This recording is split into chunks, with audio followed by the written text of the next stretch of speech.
The National Day of Remembrance and Action on Violence Against Women commemorates one of Canada's great tragedies in history.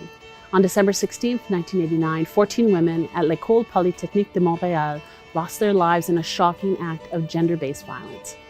While gender-based violence affects everyone, part of the legacy of colonization is the cycle of intergenerational trauma resulting from systemic abuse that has left generations of Indigenous women particularly vulnerable to acts of violence and crime. Métis, First Nations, and Inuit women and girls, two-spirited, trans, and non-binary people suffer disproportionately high levels of violence in all its forms, and the result of that violence negatively impacts the well-being of our families, our communities, and our nations. As the government for Métis people in Ontario, the Métis Nation of Ontario has long been concerned about the issue of violence against Indigenous women and girls, two-spirited, trans, and non-binary people. At its 2014 AGA, the MNO unanimously adopted the Métis Nation of Ontario Declaration to End Violence Against Aboriginal Women. And we've taken action. The Métis Nation of Ontario is proud to offer the Victim Services Program, which offers culturally relevant victim services within all of its healing and wellness programs.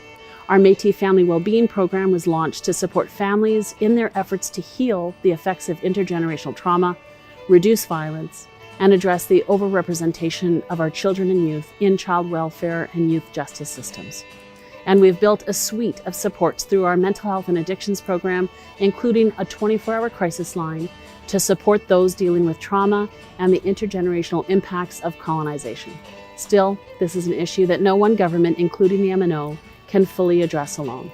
It requires our collective commitment and action. Together, we're committed to addressing the root causes of violence and abuse within our communities. While ongoing programs and awareness building is important, the responsibility for healing our communities from violence lies with all of us. On December 6th, please take the time to remember all victims of gender-based violence and join us in working to end all forms of violence against women, girls, two-spirited, trans, and non-binary people. Thank you. Merci. Merci.